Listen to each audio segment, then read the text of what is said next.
It's your boy Roy Jones Jr. and right now you tuned into World Combat Sports.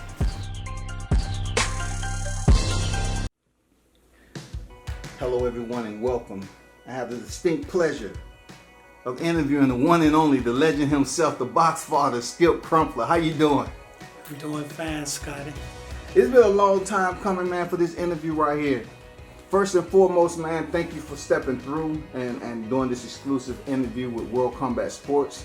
I know it was plenty of fight cards that we was at, but due to your obligations, bringing fighters on deck, you wasn't able to make it happen.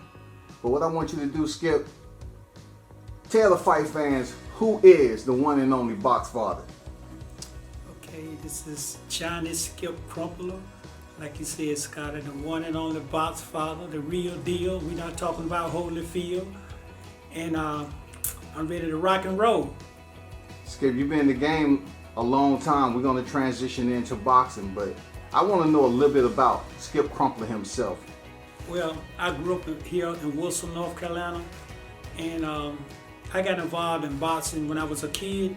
I think what turned me on to boxing was Muhammad Ali when he fought Joe Frazier. And he lost that fight to Joe Frazier, and that really, I said, oh my God, Muhammad Ali is my favorite fighter. And he got dropped and it hurt me, and I said, this is the sports that I want to be in. In fact, one of my friends and I was arguing about that fight with Joe Frazier, and we almost got in a fist fight ourselves. And from that day on, I knew this is where I wanted to be, in boxing. So what was it like growing up, man? You know, let them know, where are you from? What region are you from? Well, I grew up, most of the OGs that know me, I grew up on Vance Street here in Wilson, North Carolina. And during those days, I mean, we only had sandlot football, we played basketball, but the only interest I had was boxing.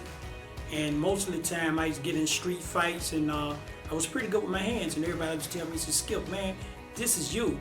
Why don't you take up boxing? But here we didn't have the program like they do now. So my mother, who's been in New York ever since I was 6 years old, I called up and told her, I said, Mom, I'm coming up there, I want to take up boxing. And from there, everything was history. So talk about that history. You know, you coming up, finding out you was pretty much a natural at moving your hands. And you know, you talked about the fight that kind of gravitated you to the sport of boxing. But what was Skip Crumpler growing up out of Wilson, man? You know, what were some of the trials and tribulations you had to experience, you know, growing up in Wilson, North Carolina? Well, you know, keep it real with you, you know, racism was like crazy. You know, we grew up during the time of the Jim Crow law, and I mean, we had our separate blocks that streets that we stay in, desegregated houses, desegregated, you know, toilets, water fountains and stuff. And it was kind of rough growing up back in the 60s and the 70s. So, you know, it's just like, it was a lot of violence. You know, like I said, racism was the main killer, you know, but, you know, going through those times, you know, it just made me want to better my life and look at myself and do something positive. You know, my brother and I, we grew up in a tiny home, one bedroom, and he played pro ball. He played college, high school, college. He was a star in high school, college, and football. He was drafted to the NFL. He was a backup running back for O.J. Simpson. And so I was involved with boxing. Always boxing has been me. You know, that was my thing, boxing. And I knew that's where I was going to be at. So when I went to New York, I started training under Don Turner. And my trainer was named Ike Chestnut. And I didn't have a professional career like most fighters did because I had a problem with my eyes. But I trained and I got a chance to get in the ring, work with a lot of fighters. And hey, let's not skip over the you meeting Don Turner, the legend Don Turner, you know what I'm saying? How did that come about, you meeting Don Turner? Well, when I first went to Gleason Gym, when it was in Manhattan, New York, okay.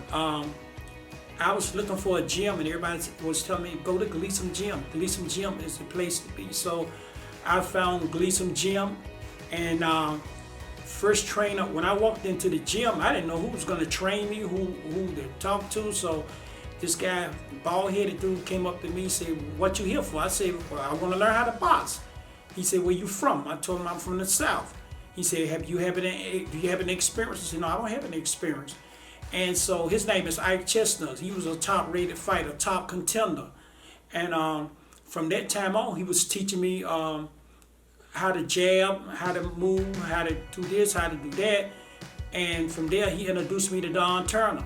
During that time, Don Turner, he was working with top-rated fighters, and Eddie Mustafa Muhammad, he was part of the gym. I'm just naming a few guys. Was Eddie Mustafa Muhammad. He was my idol during that time from New York City, because he was, to me, was one of the best light heavyweights on the planet.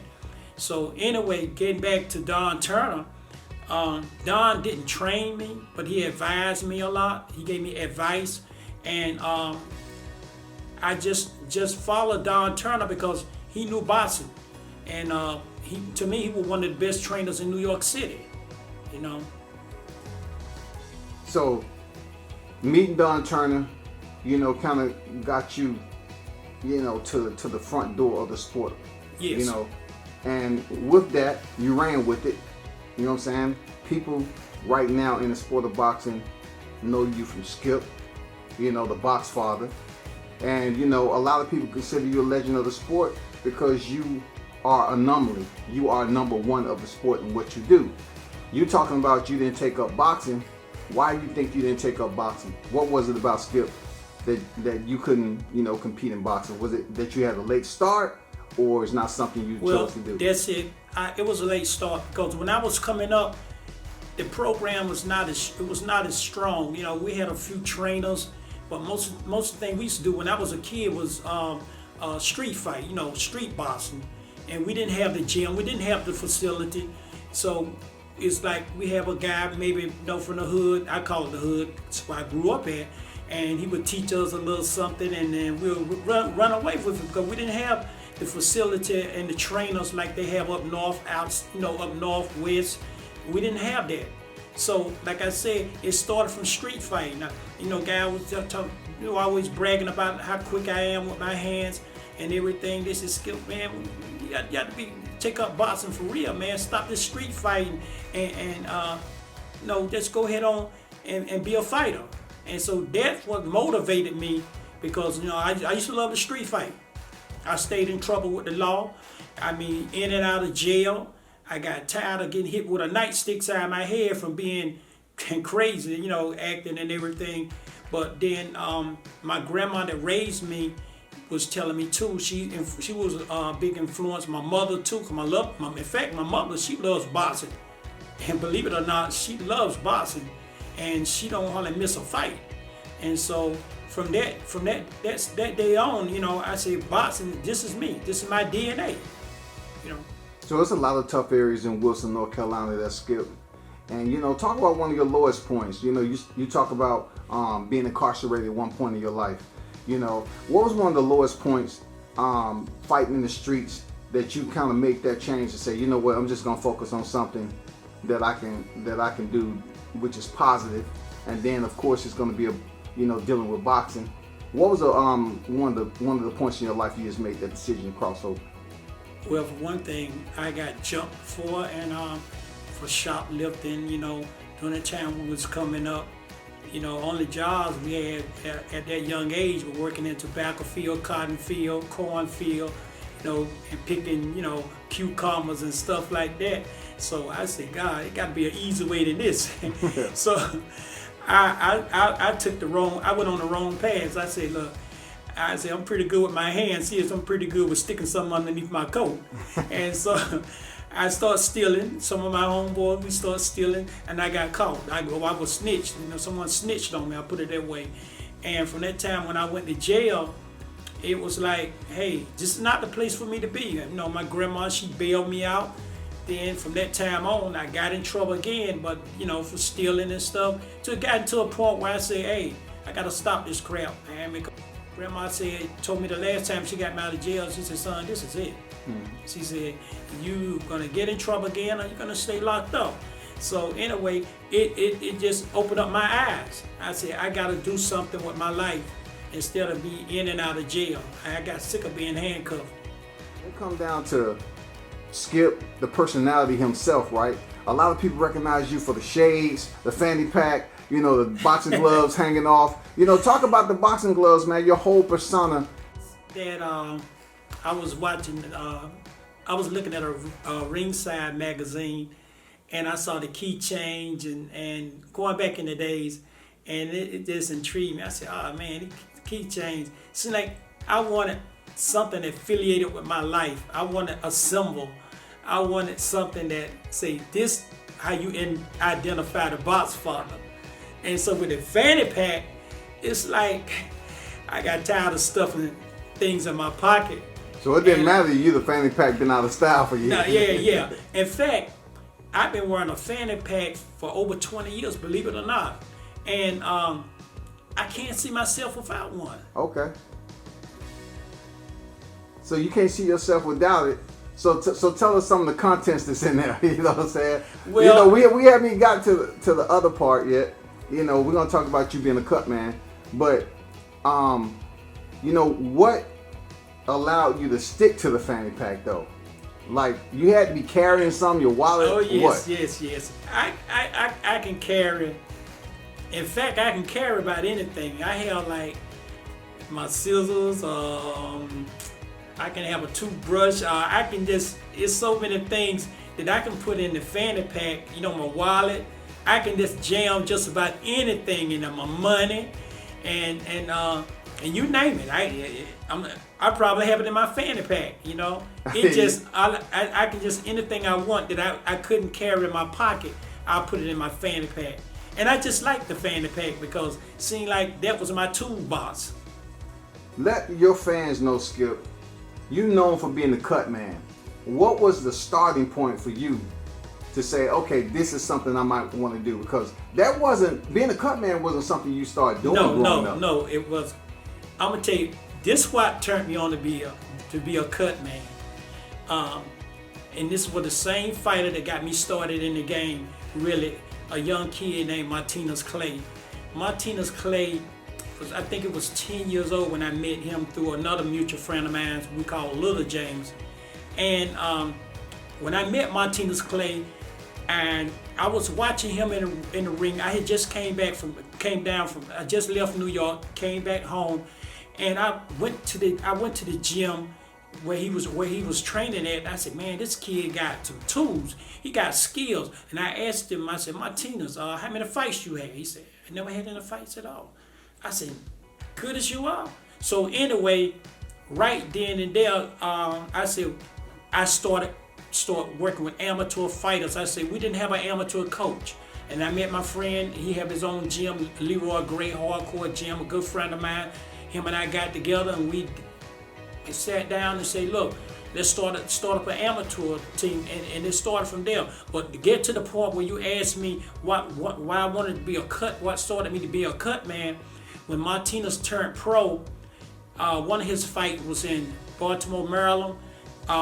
It was at the Michael's 8th Avenue. It's a well-known gym, Michael's 8th Avenue.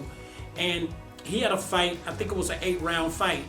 And he got cut in the second or third round. So the referee was getting ready to stop the fight. The doctor looked at it. He called the doctor in. The doctor looked at it. He had a couple of bad cuts. And I don't know. I said, I got this. I don't know, something inside of me felt like I can control the cut. I can control the blood flow and everything. So what I did, the keys to being a Cutman is really pressure. You got to put pressure on the wound, So I did my little thing. I can't tell you exactly what I did, but I worked my magic, and it stopped bleeding from the 3rd round up to the 8th round. That the cut had closed up. I mean, no blood, nothing flowed. So the doctor, everybody looked at me and said, Skip, there, what do you do? Now, to myself, I wonder what I did too, but I just confidence. But anyway, right then I said, man, if I can work a cut and I don't have the right tools, things to use for the cut, I said, I should be a Cutman, And from that time on, I go to shows and guys have fighters. I tell them, hey man, can I be the Cutman? You don't have to pay me. I just want to practice and see what I can do. And from that time on, I start working a bunch of fighters before I know it. So when I go to shows, guys say, Skip, man, I'm fighting on Showtime, man. I heard my name just got out there. I heard you good. You're a good Cutman. And from that day on, I said, this is me. So, And so you just continue to practice and I practice. continue to practice my trade. In my mind, I was not nervous. I felt like it was a challenge for me, and I felt like I was the best at it. Right. And it's like I feel like I'm a doctor in the corner. I say, ain't nobody can beat me at this game right here. Just like a fighter, I say I'm the best fighter in the world. I said I'm the best cut man in the world. And then I found out what I need as a cut man besides just a Vaseline and a rag. And then I started doing my research and everything. And I know I need a drill, different things you use for cuts. But different cut mans have their own solution, different things that they use, But from that day on, once I got established and then my name was just out there, so I worked an ESPN fight with this kid from out of Cincinnati, Ohio. He was undefeated, and it was in Camp Lejeune in Jacksonville, North Carolina. And I don't know who told him I was a cut man, but anyway, he asked why I be the cut man. He had a bad cut. And so I worked on that cut, and that's when I got crops from Teddy Atlas. I ain't really like Teddy that much, but once he gave me a shout out, crops to know how good I am, I fell in love with Teddy Atlas. He said, let's skip Crumpler. He's a good cut man. He stopped the cut. And in fact, Don Turner was working on the other side. He was working the opponent that I worked the corner from. And he gave a shout out, he gave crops to Don Turner and myself, but when he said it, skip Crumpler, and he's a good cut man, he stopped the cut, and then when the show was over, I didn't know Teddy said all that about me. Everybody would call me and say, man, you did a good job with that cut, Teddy Atlas, man.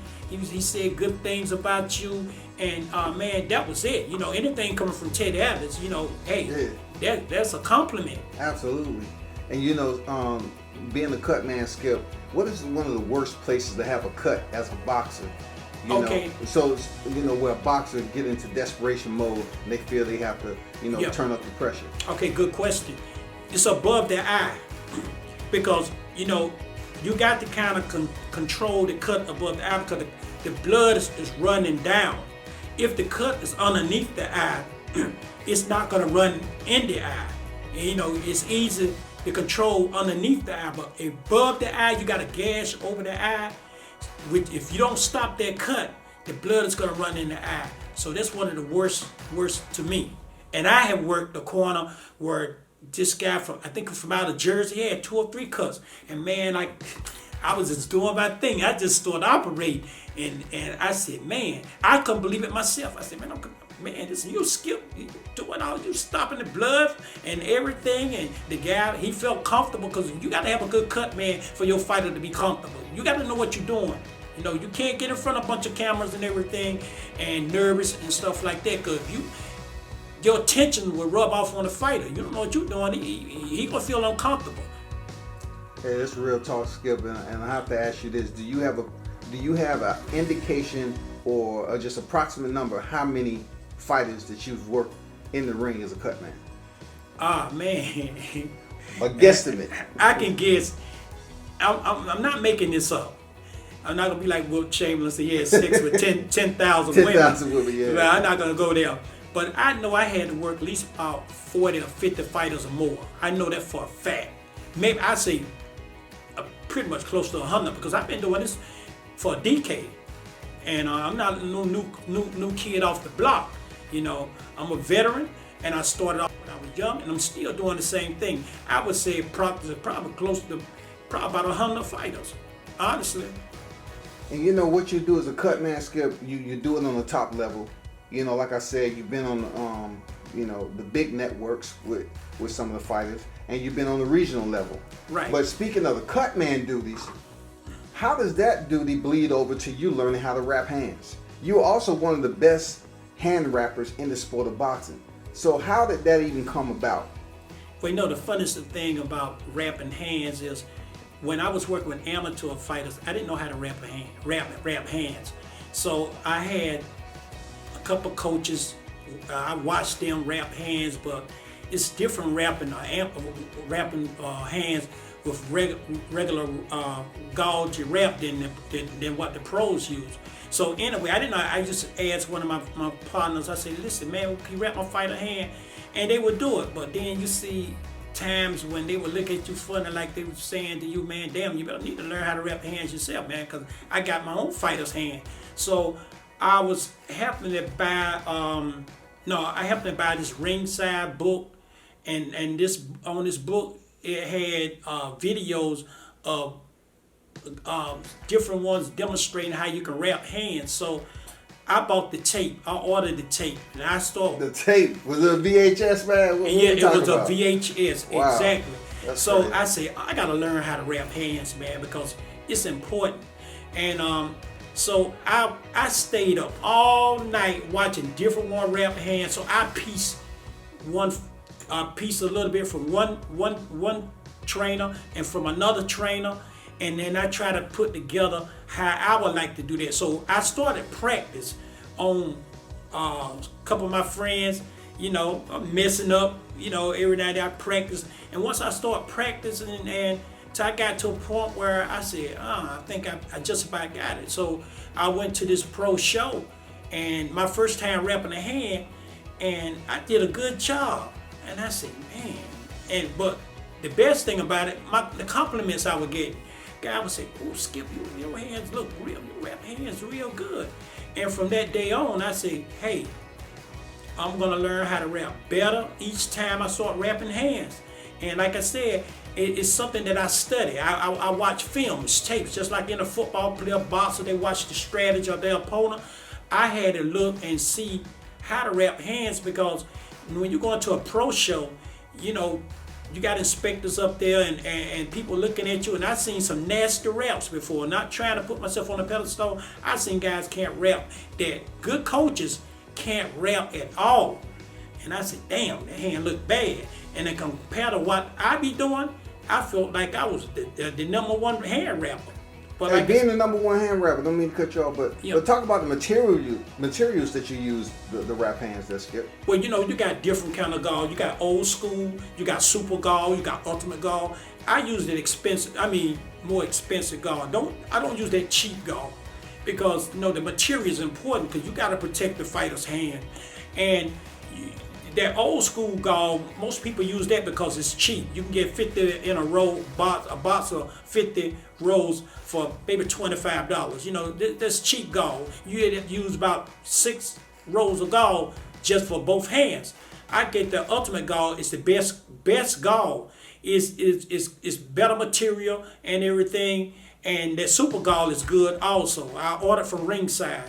So it's what you use on the hands. Good. I use good gauze. Good gauze. Skip, we talked about you being a cut man. You wrap hands, and both of those responsibilities that you execute on the highest level. But somehow, some way, when you start getting involved with the promotion, Skip, you took up another responsibility, and that is bringing fighters to the promotions. Those particular fighters are called Skip fighters. So without me going into it, how did you start bringing a fighter to these promotions to fight on the cards? Okay, good question. Well, it started, I'm going back again with my good fighter, Martinez Clay. I'm only naming him because Martinez Clay is where I got started. And those guys, Martinez will win fights. He fought he had good opponents. He will fight some of the best out there. And when he gets home, everybody say, "Oh man, I want to box too, man. Martinez, I want to be like you." But see, the difference from Martinez, most of those guys from the street, Martinez have an amateur pedigree. He boxed amateur. He had over probably about 100 amateur fights. And so he fought in the regional, nationals, everything. But anyway, getting back to your question, is some of the guys off the street in the neighborhood never boxed before, no experience whatsoever. They would come to the gym. Some of them was like needed money. Money is one of the resources most of the guys from the street want to fight. They needed money. And they're not scared to fight anybody. Like some of these fighters out here got a good amateur background, scared to jump in the ring, but these guys from the street don't care who they fight as long as they get paid. But anyway, a couple of guys asked me, Skip, could you get me a fight? Could you get me a fight? I said, one thing about pro boxing, it's not like a pro basketball player. You got to come up through the ranks. as a boxer, you don't have to have no education or anything. All you just gotta know how to use your hands. It doesn't require high school education or anything. You just gotta know how to throw licks. But it's techniques you gotta learn. It's a science to boxing, and that's the part where I would blame myself, because a lot of those guys off the street got to eat like anybody else. They gotta make a living, no matter how much they talk about them. They gotta eat. I'd rather for them to be fighting in the ring than fighting in the street. So take that scenario right there. You say you'd rather than be fighting in the ring than in the streets. So at that point where you was able to get that fighter to go to the fight in the ring, how many fighters? What was your number? Did you have just a set number that you was going to bring to these promotions to start off? Was it just one fighter, two fighter? What were you comfortable with? Well, I was comfortable with 1 or 2 fighters because I was just getting established, just got started in the game as far as getting guys from out of my neighborhood, which I call the hood. So it was like 1 or 2 fighters, and how it built up is I can get 2 guys from off the block fight. They'll come back with a couple $100 in their pocket, and they say, man, look, I got this in maybe a couple minutes. Not that they laid down, they wanted to fight, but they just have no boxing skills. And so they tell the next person, and before you know it, everybody called me up, Skip, can you get me a fight? Can you get me a fight? I said, sure, I can get you a fight. And from that day on, I start bringing an average of 4 or 5 fighters to a show. Was there any type of training you had to teach these fighters? Just impromptu training? Well, basic, when you get guys off the street, they have no amateur background.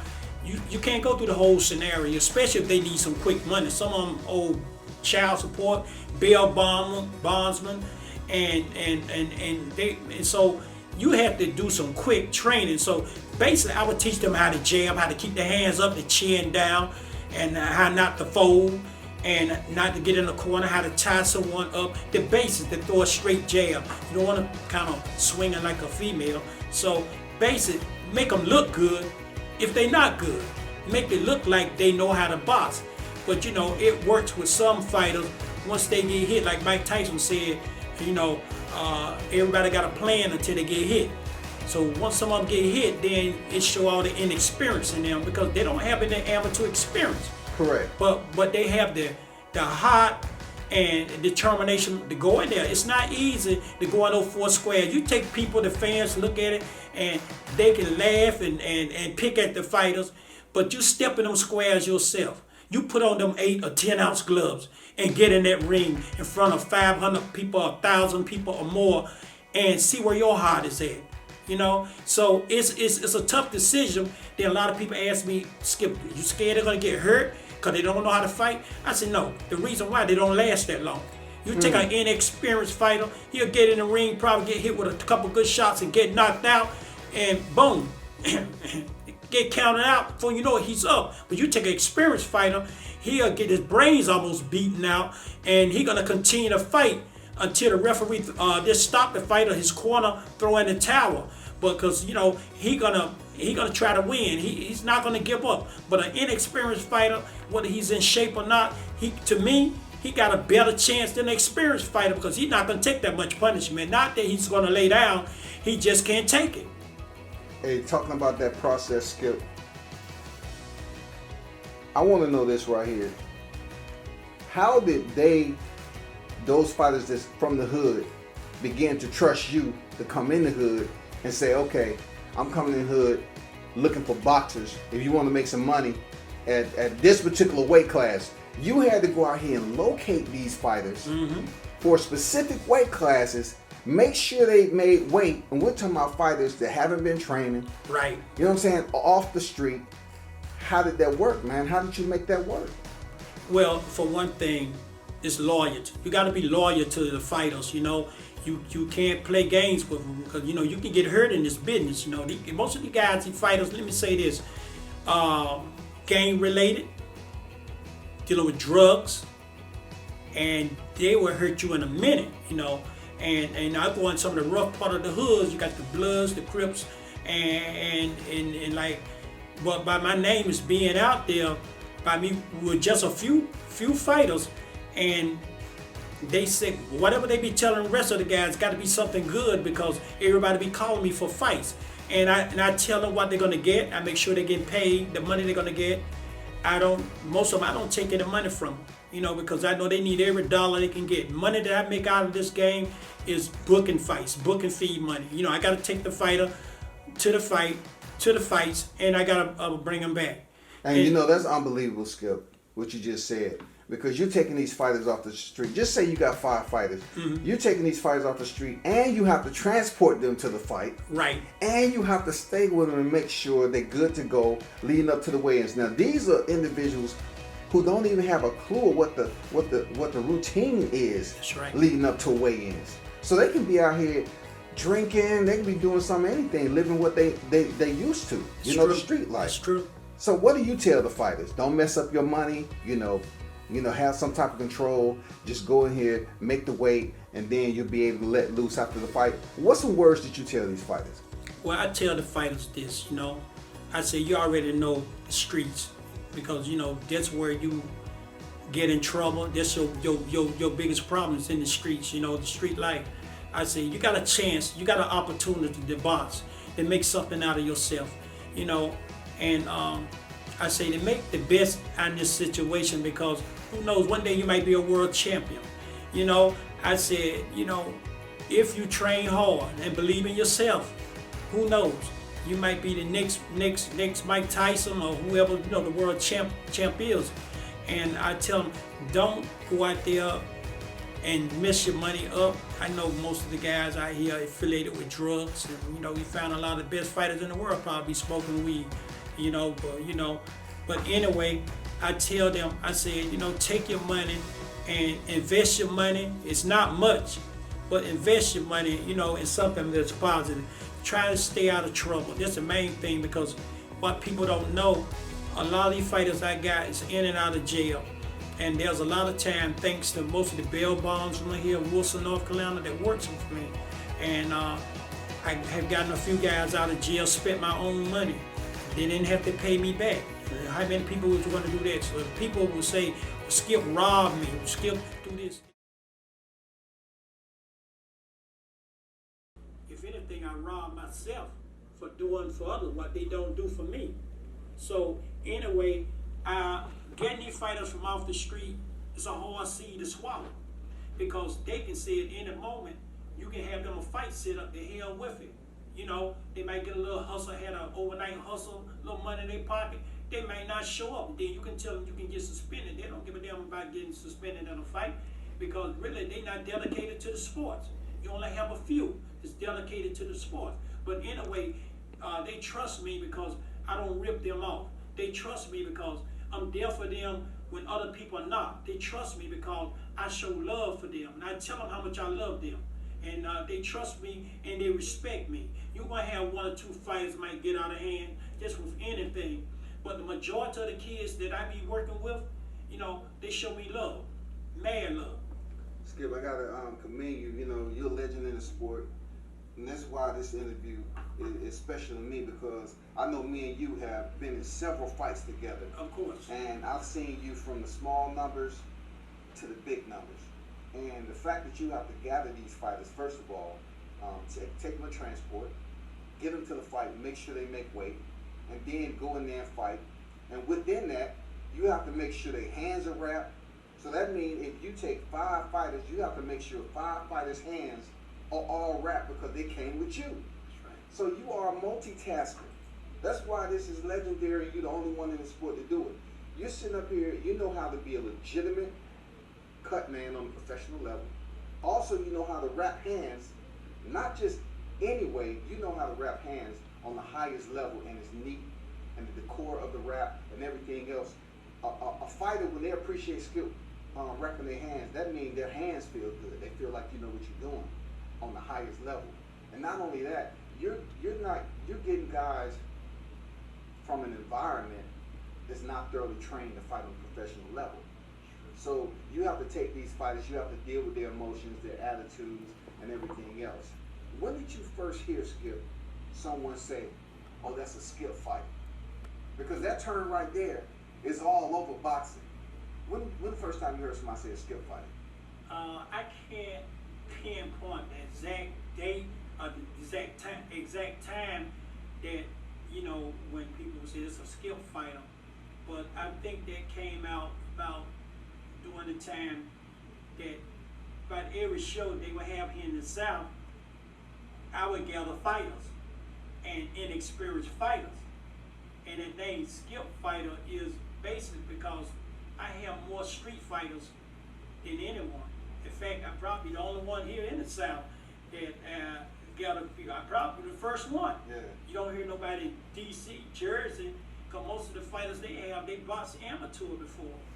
But see, here, I mean, this is a boxing city. Wide awake whistle, you know, and we have a lot of boxing fanatics here and wide awake, you know, and it's easy for me to get kids off the street because they love to fight in the street. So to put that together, I tell most of them, I say, look, man, you out here going to jail, fighting guys and not getting paid.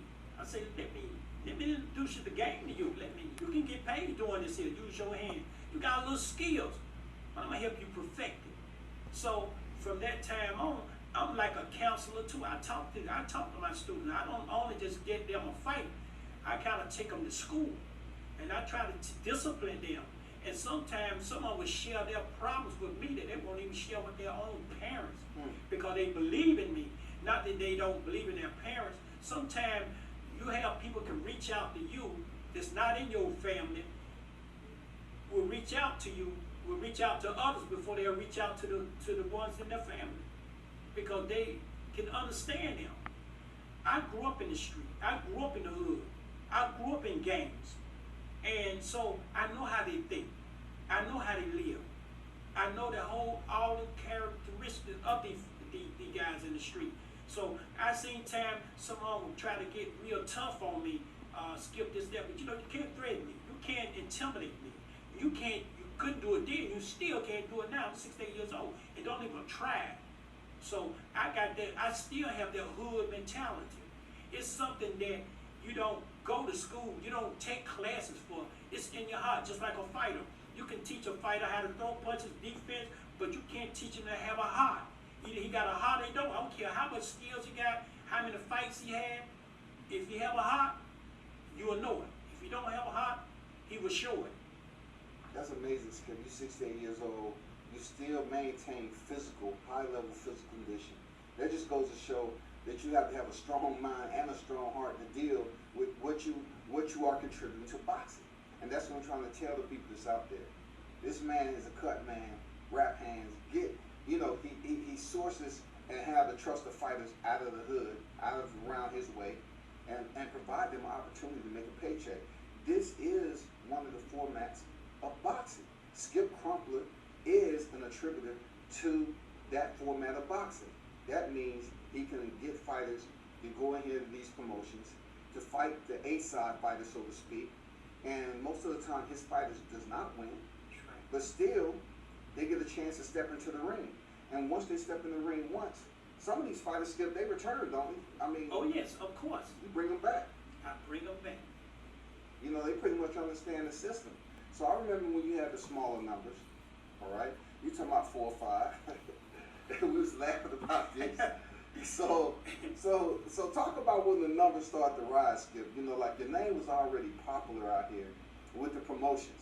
And you was like, yeah, this is a little bit tough. It's too much to deal with all these fighters. I can't go higher than this number. And then what was that number you ended up bringing to the fight, Skip? The highest number? No, the next to the highest number. The one that you say you'll never go to that was a little bit outside of what you was usually bringing to the fight. I think it was around, was it close to 10, if not? Yeah, it was close to 10, yes, that's correct. 10 fighters. Yes. From North Carolina. I think you brought 10 fighters to another part of promotion in North Carolina. That's correct. That's amazing. It's amazing. People just don't know. You brought 10 fighters that had to make weight, Skip. And they made it. They all made weight. They all made weight. And they came to fight. Despite their inexperience, those guys comes to fight. And they believe that they're going to win. Even though they don't get the training they should be getting. Yeah, the cardio is not there. It's not there. But the mentality for the first 60 seconds is there from the street. It's there, man. And it's amazing because the guy be telling me, Skip, you're gonna be proud of me. You know, I said, I hope like hell I do. Because, you know, I'm saying myself, I know the guys haven't, be honest, they haven't been in the gym, training 24/7, and talking more junk than their opponent. And they be talking so much trash that I think they frighten their opponent. Yep. Yeah, their opponent be kind of lip locked, you know. So they almost convinced me, make a believer out of me. Cause I said, maybe damn, this guy know something I don't know, you know. But the guys, you know, like I said again, I love the guys that I be bringing to fights. I don't take advantage of them, and they don't take advantage of me. We have the good, bad, and the ugly sometimes, but that's part of boxing. That's an incredible embodiment that you've been able to accomplish, Skip. I remember you putting out that post on social media and saying, you know, you're done with this. I guess you had a tiresome weekend, you know, with 10 fighters on deck. That was a lot for you to deal with. But then you turn back around and you bring one of the highest numbers that you ever brought to a boxing promotion. How many fighters did you bring to that fight card? In fact, if I'm not mistaken, you was there. I brought 15 fighters. 15 fighters, y'all. Find like, somebody else that brought 15 fighters. And you know, to transport them to the show, I rented a van, and I have my own 7-seat passenger van, and I have a car. I went there to fight. You hear me? And that's what I love about the guy. And they were so excited. They was getting ready to make money. And you know, the funniest thing, I think I had a couple of them that went, quite a few, went 3 or 4 rounds. Which, you know, they fighting guys with more experience. And the fighters that they were fighting know that my fighters are inexperienced. They know that, you know. And what kills me, they celebrate, do backflips off of my kids that can't fight a lick. You're right. You know, I mean, I've seen it. What embarrassment. You're gonna celebrate off an inexperienced fighter? Come on, please, man. Don't talk the truth to him too much, Skip. You still on the docket. You know what I'm saying? I'm still on the grind. I'm still making time. I still know how to rhyme. So you know, you brought 15 fighters to the card, and of course, your fighters was the entire card on the B side. Exactly. The entire freaking card. The whole. In fact, I had to have somebody to walk them out to the ring. I couldn't work no more about 1 or 2 of the fights because I had to wrap about 15 hands. And you know what that is like, wrapping 15 hands? Man, it's like crazy. That's legendary. You know, all in one night. I was wrapping 3 hands faster than most of the trainers were wrapping 1 hand. And on time too. Yeah, on time too. And it was never delay in the fight. We got to wait on Skip because he got a bunch of fighters. Skip was right on point, bro. From one hand to another hand, I must be the man. So when you brought those 15 fighters, was that the only time that you brought that amount of fighters, or did you after that you say, okay, let me assess this? How do I feel? I think you end up bringing another load of fighters that was just underneath that number. Yes, well, 14, 15, and another thing, Scotty, it was like a challenge. You know, when you bring maybe 14 or 15 fighters. And to me, like, God, that's incredible. I'm speaking of myself. That's incredible. Bring no many fighters and they make weight and make weight. Yeah, and so and look, no trouble. No trouble. No trouble. No trouble. So I said, I probably can bring 30 fighters. If it was done been on the show, I don't kind of got cocky now. I'm confident. I said, this the boss father, you know, and can't nobody do it like Skip. You know, whether you can love me or hate me. But you know, that's on you. But I'm gonna do what I do, and I'm gonna get paid for it. Trust me, I'm gonna get paid. So how many promoters you think out there have your number? Because you're always saying how your phone is ringing and people calling you for a fighter. You know, because they want a Skip fighter. Right. You know what I'm saying? That is the term right now. Right. Sport of boxing. Well, you know the funniest thing, just about every promoter in the States, the United States, probably have my number. From Mexico, from just about everywhere, they have my phone number. Because I get phone calls from everybody, you know, from my friends, enemies, you name them, I claim them. But you know, everybody want a Skip fighter. The reason why, because they try to build their fighters' records up. You know, no matter what they say about me, at the end of the day, some of them make those sneak calls. One can talk about me like a dog. Hey, Skip, they might text me, inbox me, and say, look, man, can you get this guy to fight? And I know they talking about me. What the hell, like him? You know, like my old slogan, you know, pay me, but you won't play me. So, you know, I'm getting money. Pay him, because you won't play him. Yeah, so I'm getting money. You know, it's like a drug dealer.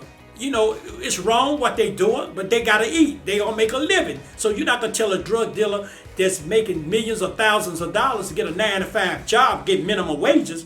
So if I bring guys off the street, well, damn it, live with it, because I'm gonna keep bringing them off the street as long as we all eat. You know what I'm saying? We're gonna get paid. We're gonna get paid. We're gonna get they pay no matter what you say. This is Skip, baby. This is the real deal. Like I said, not Holyfield. I'm making the money. The hell with the honey. You know what I'm saying? What's next for Skip Crumpler, man, the box father? Multifaceted, a legend of the sport of boxing, man. You do it all, for real. You do it all. You should be on the highest level on TV every week for what you've been able to accomplish. That's real talk. Exactly. There's no one out there is able to accomplish what you've been able to accomplish. And then you sort of were self-taught in a lot of the professional tasks that you have right now. You know, what you can do with cuts, wrapping hands, getting fighters to come to the card. I mean, on the highest level, you've been able to do that right all together. You know what I'm saying? And also transporting them and making weight. I mean, that's unbelievable. That is just a lineup of responsibilities that I don't think anyone else in the sport does it. I don't think they do it, Skip, to be honest with you. I know. I don't think they do it, you know. And, you know, I don't know anyone else is doing what I'm doing. Someone wants to do it, but they can't do it, or they try to do it. But, you know, I just got that knack, you know, that keeps me on track, you know. And I say nobody can do it like me, you know. And I don't see anybody else. You name one person out there doing what I'm doing. They might get a couple of fighters, but, you know, right now, I have saved a lot of shows. Take it or leave it alone. Yep. People had called me 2 or 3 o'clock in the morning. Skip, we had this fight. And the people that be calling me is the one that be talking about me. Yeah, I don't want to use a skilled fighter, but you scared to refund that daggone slot fee money back. You'll use the devil in disguise, you know? So people be calling me, say, Skip, I don't care if you're a fighter. The ones that say, will always say, I won't use a skilled fighter. Skip, you know, had a couple fights to fall out. These kids from overseas, these kids from this place, that place. I need a body.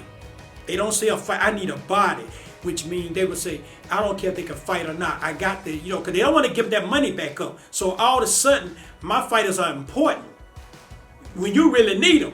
Oh, yeah. But you talk up trash about me.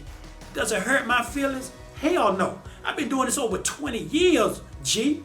I get paid for what I'm doing. I smile because it's my style. I don't give a damn about the crowd. So I get paid for what I do. The hell with you. So this goes out to all the promoters, everybody that point their finger at Skip, I'm pointing my finger at you. Look at me. Look at me. Look how I'm dressed. I don't take no mess. You know what I'm saying? So I'm going to make that money. I don't give a damn how funny it get. I'm going to talk my shit. So being that we have a history there, Skip, of visiting a lot of these fight cards, to be honest with you, it's been some long nights, man, weigh-ins and everything. You've dealt with a lot of fighters, but what are some special fighters that stand out to you? I know you've pretty much dealt with Donnie Marshall on Christian Mark Promotion. You mind talking about that? Well, Donnie Marshall, I love Donnie Marshall. He's a good fighter. He's a stand-up fighter. I just can't wait to see him get back in the ring. I know his last fight he lost. We was in, I think it was in Los Angeles. You know, he put up a good fight at the end. You know, he lost the fight, but Donnie's a good fighter. Donnie, come back, bro. You know, after that fight, you been laying out. You know, and that's not you, because you got a lot of potential. You know, just come back to the gym, get back in the ring, because I love working with you, a part of the team, working with you, and we ready to see you back. Hey, what about Stevie Massey out of Charlotte, North Carolina? Okay, the funniest thing about Stevie Massey, the first time I watched his fight, watch him fight. It was on Krista Martin's show, and I heard a lot about Stevie Massey, and I said, I like that kid. I mean, he got charisma. He's a technician. He works, you know. And I said, now, I would like working with, being a Cutman, working with Stevie Massey. And it's a funny thing. I don't know who brought me on to their team, was his father or whoever. But when they asked me, I was excited. I said, oh, hell yeah. Hell yeah, I'll be the Cutman. I didn't care if they didn't pay me or not. Because I like Stephen Massey. I still love him. He's a good fighter. He got a good supporting cast. His mother, his father. And, you know, he got a good team. Charlotte loves him. I love him. And I can't wait to get back in the ring. Shout out to Stevie Massey and the answer, Team Massey. You also have Levante Early, you know, over there in North Carolina also. And his mom is a promoter, Vegas Grand Box Promotion. Levante Early is another exciting fighter. Oh my God. Can he put the work? Can he put down the work? And he made his debut, from his pro debut, if I'm not mistaken, with one of my kids. I'm not judging him by fighting one of my kids, but I said, this guy showed a lot of excitement. And then he kept building up till he fought Daniel Powell, which was a big fight with this, when he really got the big break from out of South Carolina. And I said, man, be honest with you, I said, this man gonna win this fight, you know, because I say this kid is a good defensive fighter. He can throw. He let his hands go, and I said, you know, how much can you say about a kid like Levante Early? He's the real deal. He put me in the mind a little bit of Mark Breedlove, but he's a classy person, and he got good people behind him. His mother, Lavonda, I worked with her many times. She's a beautiful lady, and she's hardworking. She brought this kid up good. His father trains him, and I can't remember all the people around him, but he got a good team, you know. And every time I'm at one of his shows, at one of the fights where he had, I got to take a picture with this kid, because I know he's going to be a world champion one day. I love this kid, and my advice to you, Levante, keep training like it's no tomorrow.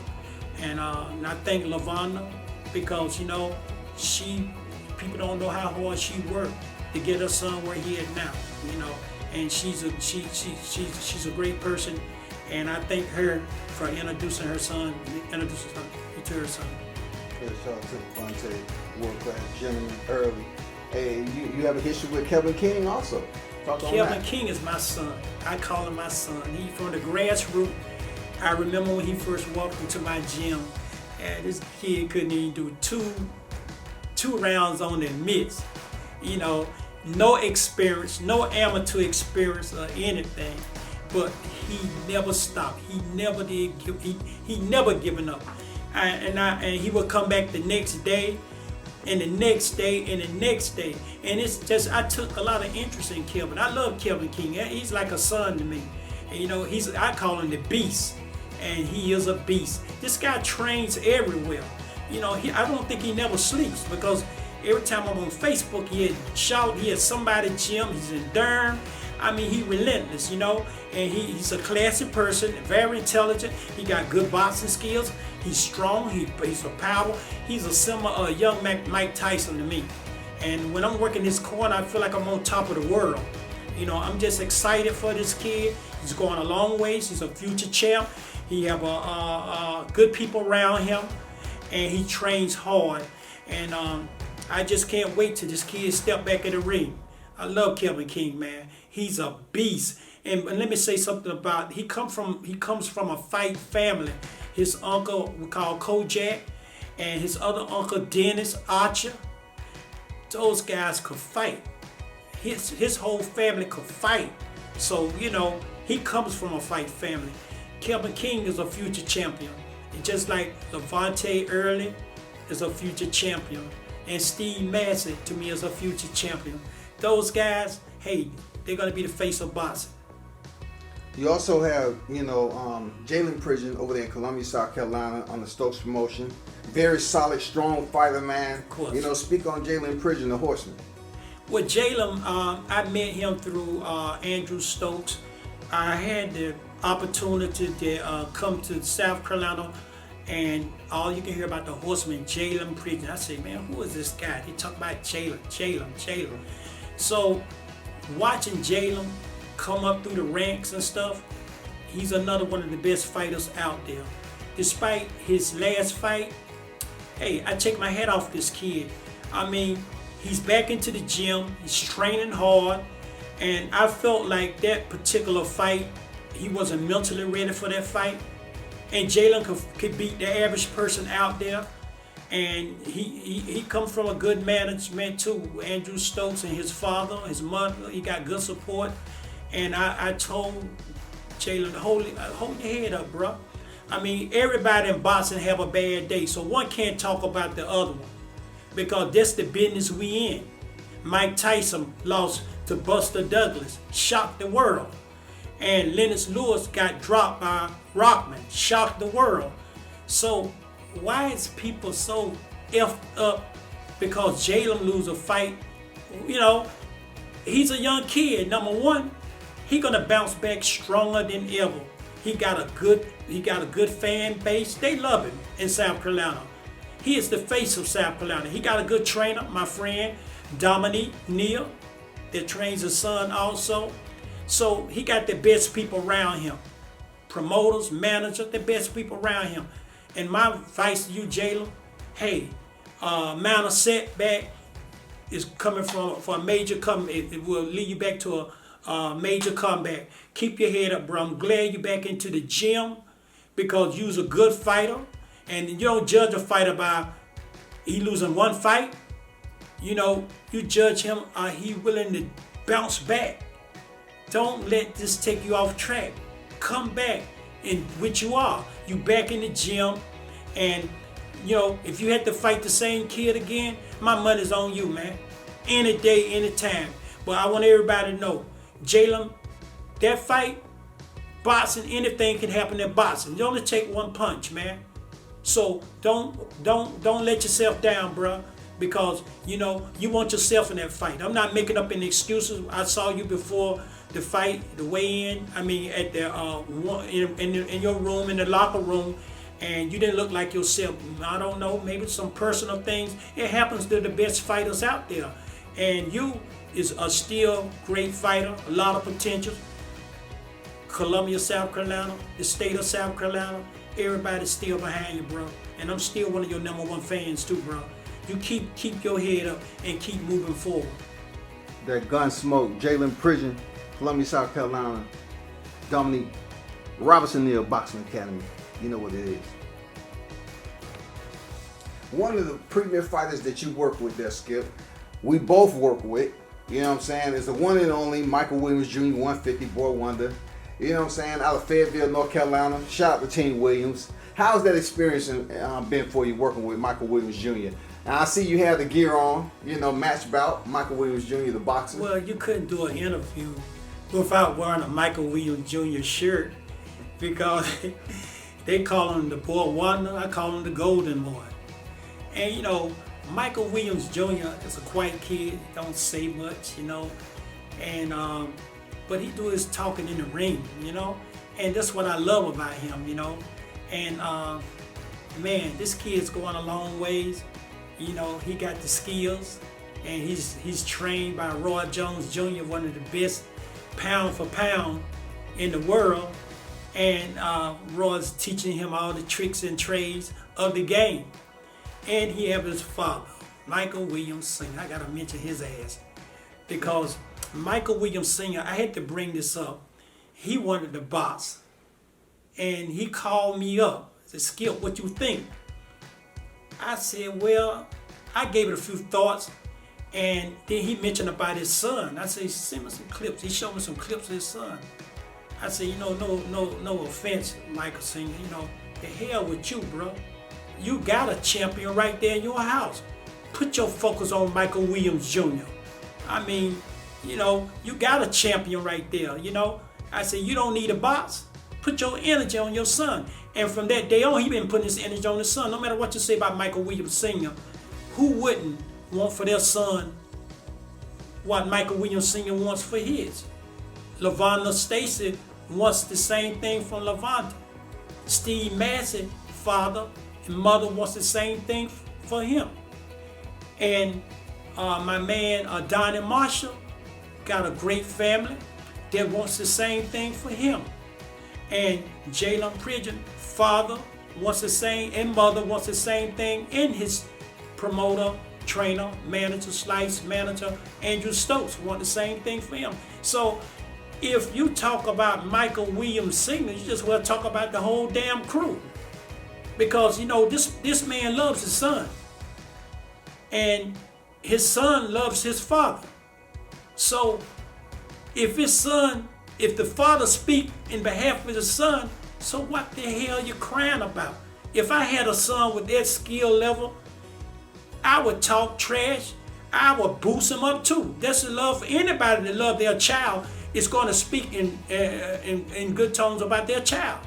So I just in defense of all the haters of Michael Williams Sr., go to hell.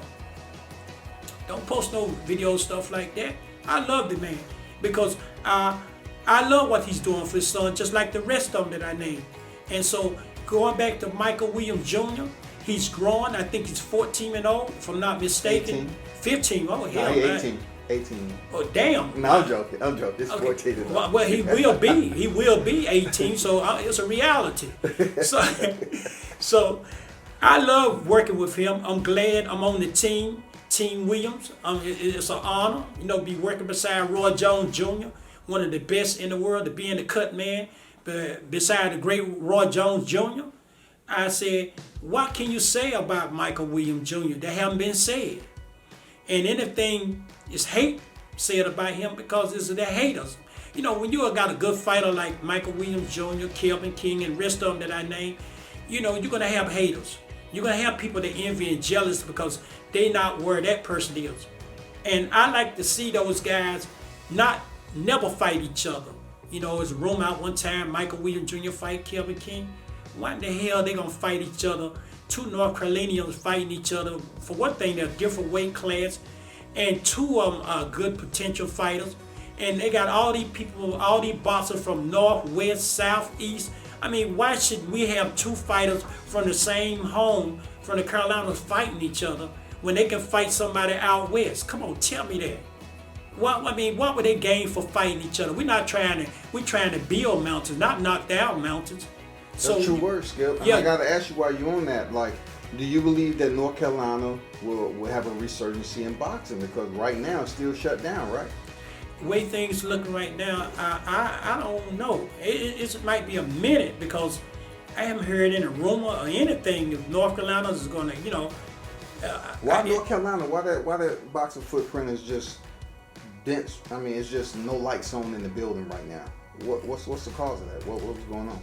I don't know. It's like, I don't know. The boxing North Carolina have there's confusion there, corruption there. Okay. We really don't know what is the real reason why we don't have boxing in North Carolina. I mean, you hear different rumors, stuff like that, but we can have somebody to step the game up, Mm-hmm. and be the commissioner, and no matter who it is, but it's bad that we don't have. I'm from North Carolina.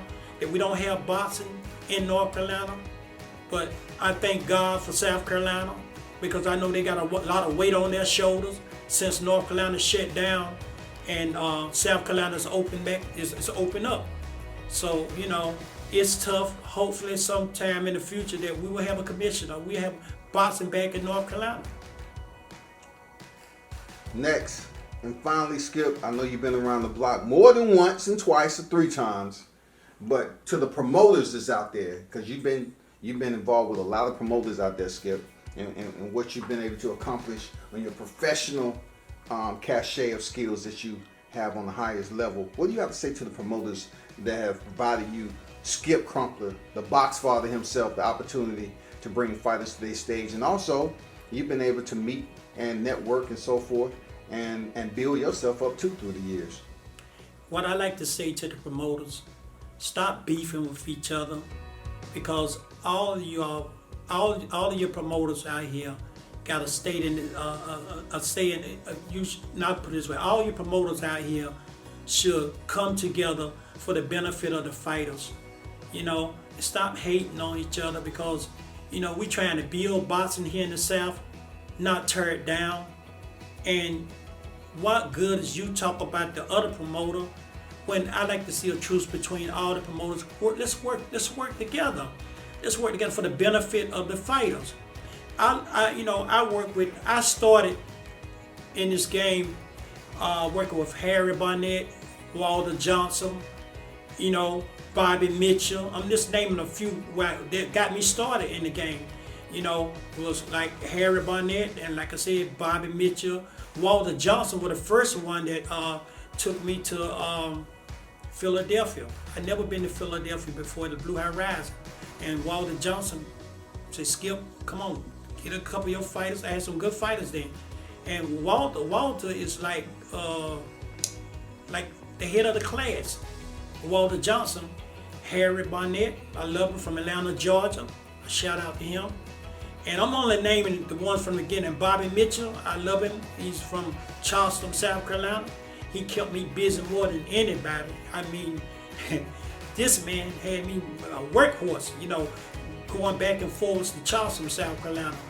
And Krista Martin, Lavonda Stacy, they all good promoters, and they put on good shows. And Billy Blee, he's a good promoter, put on great shows. I enjoy all of you, and I love to see all of you. If you can't come together, don't divide and conquer each other. You know, don't bring each other down, because this business is for the fans and the fighters. It's not for the promoters. Neither one of you is no damn Al Haymon. So, so stop acting like it. You know, you probably get there, but there's good promoters here in the South, you know? And I love being on all of your shows, whether you want me there or not. Because like I said, Krista Martin have great shows. Andrew Stokes have great shows. Lavonda Stacy have great shows. Walter Johnson have great shows. If I miss anybody, forgive me. At the moment, I'm trying to think of who first one come to my mind. But it's a lot of promoters here in North Carolina that are good promoters, but they just envy and jealous of each other. And you need to stop it. Focus on your own show. Stop worrying about somebody else's damn show. You know, you try to build your own brand. You know, it's not gonna help you. And you know, the build fighters just talking about it. I hate to be around promoters. They hate this person, they hate that person. You know, and it's not even necessary. So my advice to your promoters: let's come together. I mean, if you don't want to hold each other's hand, and stay 6 feet apart. Just have the damn social distance, you know? Make sure you wear your damn mask, you know? Just don't try to bring each other down. Try to keep each other around. Because the Boss Father's in town. And Scott, let me tell you how I got my name, the Boss Father, too. How did you get the name, the Box Father, there, Skip? Well, yeah, good question.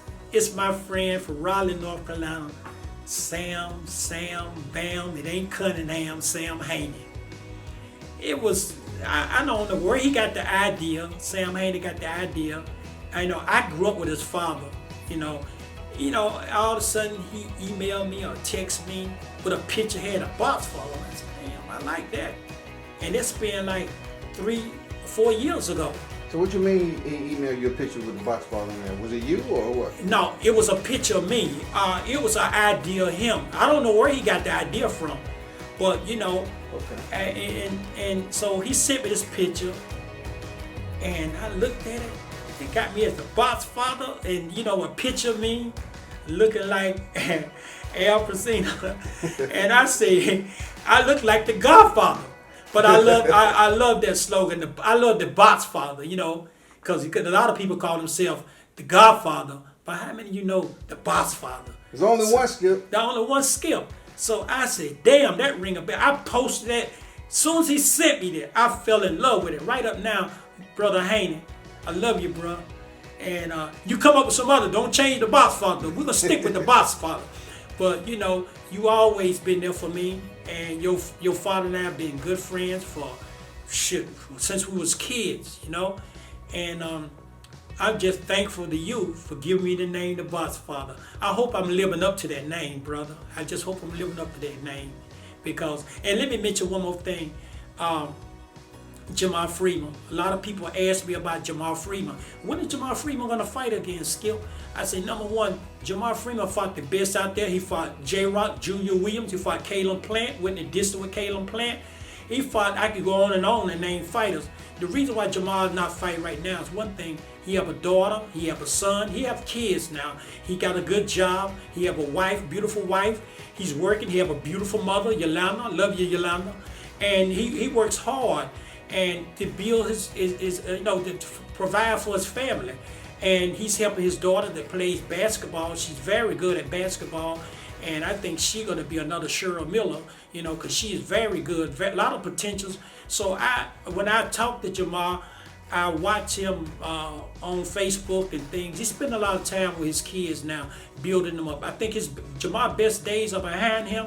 I wouldn't never count him out, but I enjoy Jamal Freeman. I love Jamal Freeman, and he's like a son to me. He always will be a son to me, And the only thing I can say, you keep taking care of your family. God bless you, brother. Keep doing what God bless you to do. Take care of your family. I mean, you proved to the world you're just a good fighter. You got nothing else to prove.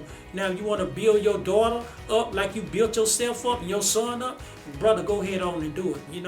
I shout out to Jamal Freeman. And I have to ask this, Skip.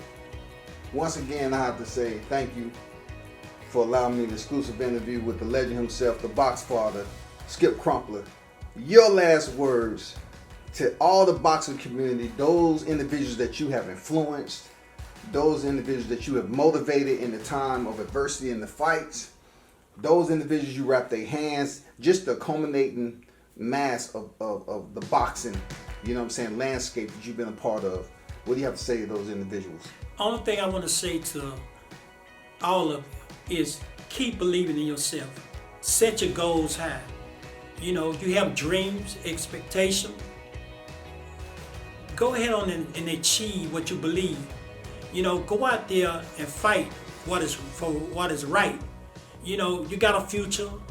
All of you got a future. Keep your heads up and never let anyone tell you what you can't do. And you just keep striving to be the best, to do your best. And don't just always respect others, because, you got a future. And for me to be a part of it, I thank you. And I hope you all feel like you can always call on me, because I'm here for you. I'm the Box Father, and I work with anybody, everybody, or nobody. So, most of you know my number. You know how to reach me. You know how to find me. And I'm still the Box Father, So like I said, keep your head up. If you're blessed, don't worry about stress. Just do your best. And to anybody, to everybody, to nobody, I'm speaking to somebody, the man himself, the Box Father, Skip Crumpler, the legend himself. Tune in for the interview once it drops, man. Share the content. Stay tuned. If you out there and you're a boxing promoter or you're a manager or whatever, look up the Box Father. You got social media, Skip, Just Facebook. I'm not on Instagram, I don't think. I'm just Facebook. You might see some links on me, clips on me.